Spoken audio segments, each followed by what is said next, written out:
হরে কৃষ্ণ। সকালের ভাগবতম ক্লাসে সবাইকে স্বাগত জানাই। আজকের আমাদের আলোচ্য বিষয় শ্রীমদ্ ভাগবতম প্রথম স্কন্ধ দ্বিতীয় অধ্যায় অর্থাৎ দিব্যভাব দিব্য সেবার 22 নম্বর শ্লোক 1.2.22।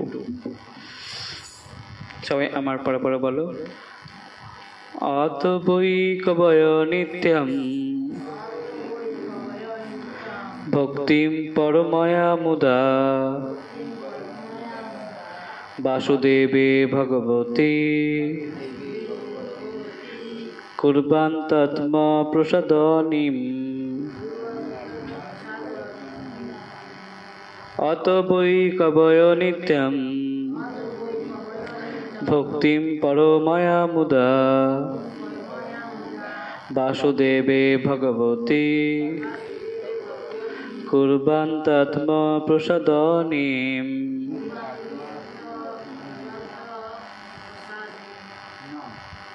প্রভুজি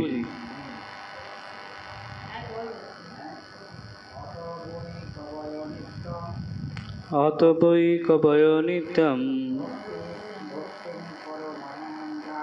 ভক্তিম পরময়া মুদা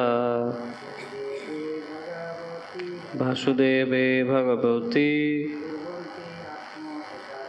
কুর্বান্তাত্ম প্রসাদনীম। মাতাজি অত বৈ কবয় নিত্যম ভক্তিম পরময়া মুদা বাসুদেবে ভগবতে কুর্বান্তাত্ম প্রসাদনীম। শব্দার্থ আমার পরে পরে বল। অত অতএব, বৈ অবশ্যই, কবয় সমস্ত পরমার্থবাদীরা, নিত্যম সর্বক্ষণ, ভক্তিম ভগবানের সেবা, পরময়া পরম, মুদা গভীর আনন্দ সহকারে, বাসুদেবে শ্রীকৃষ্ণে, ভগবতী পরমেশ্বর ভগবান, কুর্বন্তী করেন, আত্ম স্বীয় প্রসাদনীম যা অনুপ্রাণিত করে। অনুবাদ: তাই সমস্ত পরমার্থবাদীরা চিরকাল গভীর আনন্দ সহকারে পরমেশ্বর ভগবান শ্রীকৃষ্ণের সেবা করে আসছেন, কেননা এই ধরনের প্রেমময়ী সেবা আত্মাকে অনুপ্রাণিত করে।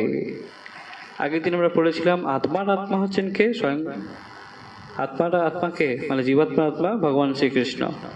হ্যাঁ, তো যখন আমাদের এই অহংকার রূপ হৃদয় গ্রন্থি ছিন্ন হয়, তখন সমস্ত সংশয় দূর হয় এবং সমস্ত কর্মফল ক্ষয়প্রাপ্ত হয়।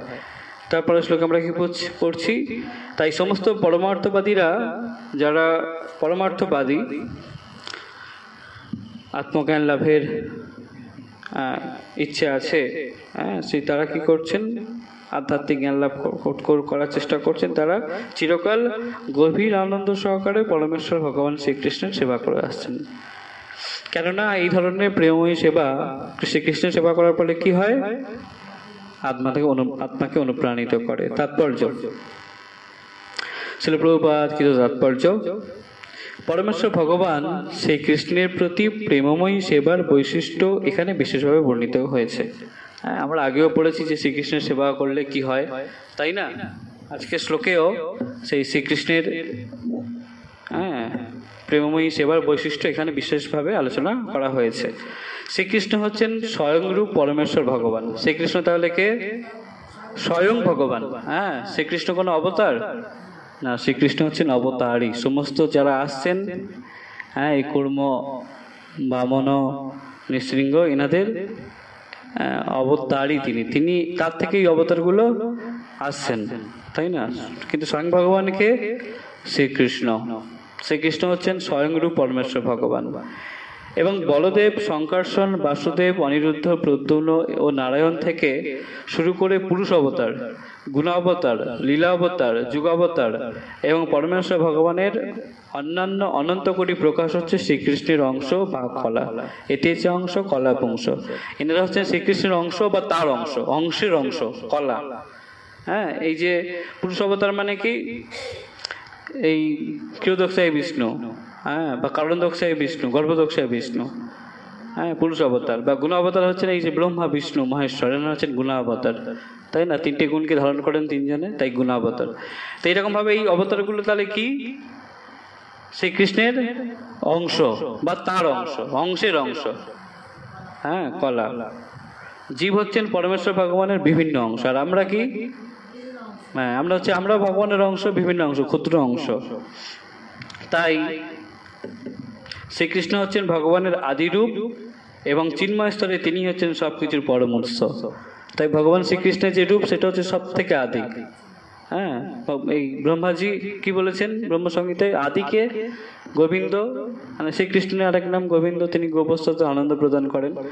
ঈশ্বর পরম কৃষ্ণ, তাই না? ঈশ্বর কাকে বলেছেন পরম কৃষ্ণ? সচ্চিদানন্দময় বিগ্রহ অনাদিরাদি গোবিন্দ সর্বকারণ কারণ, তাই না? এখানে সেটাই বলা হচ্ছে। কি বলা হচ্ছে? যে আদিকে, এই শ্রীকৃষ্ণই হচ্ছেন আদি।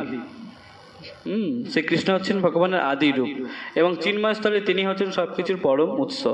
যুগে যুগে বিভিন্ন রকম অবতার তার থেকে আসছে, কিন্তু আদিকে, হ্যাঁ, স্বয়ং শ্রীকৃষ্ণ হচ্ছেন আদি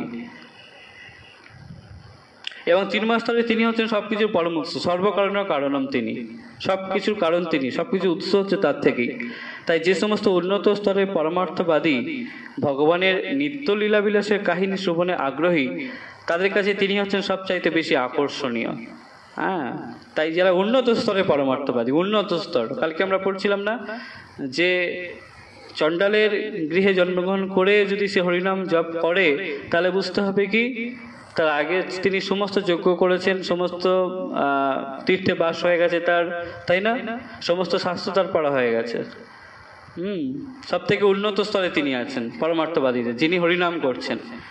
সেরকম ভাবে যারা ভগবানের লীলা বিলাসের শ্রবণে আগ্রহী, শ্রীকৃষ্ণের লীলা, তারা হচ্ছে কি সব থেকে উন্নত স্তরের পরমার্থবাদী এবং তাদের কাছেই তিনি সবচাইতে বেশি আকর্ষণীয়। শ্রীকৃষ্ণ এবং বলদেব বিভিন্ন ভগবানের অন্যান্য রূপে, শ্রীকৃষ্ণ এবং বলদেব ভিন্ন ভগবানের অন্যান্য রূপে বৃন্দাবনের মতো অপ্রাকৃত লীলায় শ্রীকৃষ্ণের ঘনিষ্ঠ সান্নিধ্যে আসার অন্য কোনো সুযোগ নেই।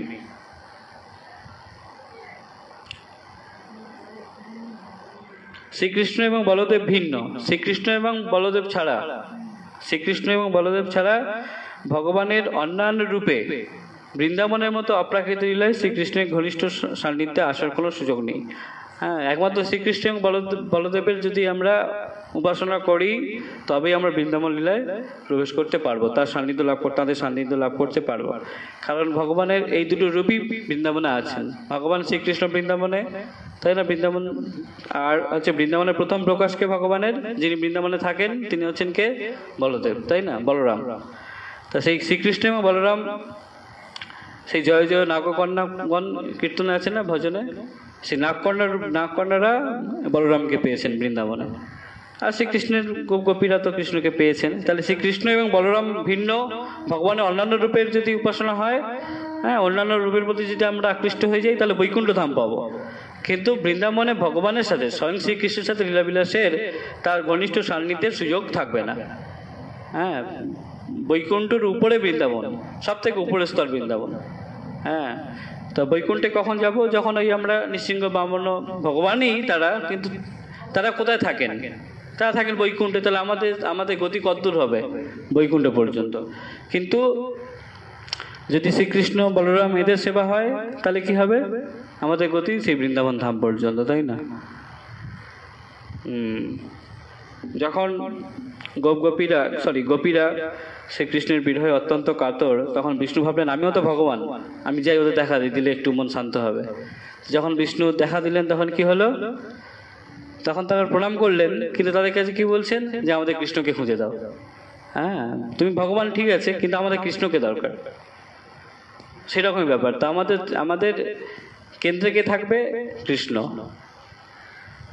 এই হচ্ছে যারা গৌড়ীয় পরম্পরায় আছেন, তাদের উপাসনা কি? তারা কাকে উপাসনা করে? যুগল মূর্তি। হ্যাঁ, রাধা কৃষ্ণের উপাসনা। কারণ রাধারানী বিনা কৃষ্ণকে আবার পাওয়া যায় না, তাই না? মানে ভক্ত বিনা ভগবানকে পাওয়া যায় না, এটাই হচ্ছে ব্যাপার।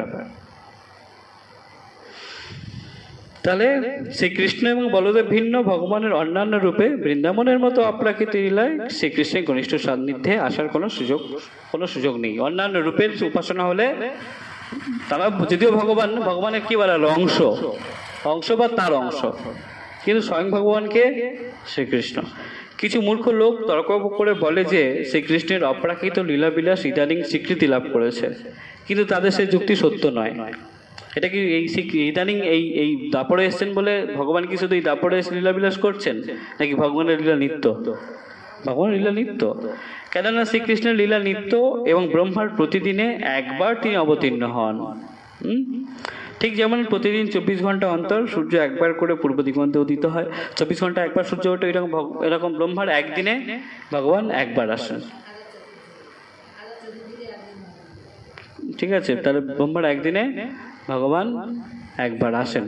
ঠিক আছে, এই দাপড়ের শেষে এসছেন ভগবান।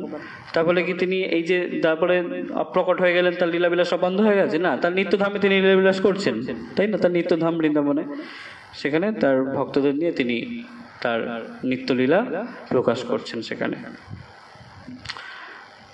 আজকে এই পর্যন্ত থাকবে? আজ কোনো প্রশ্ন আছে?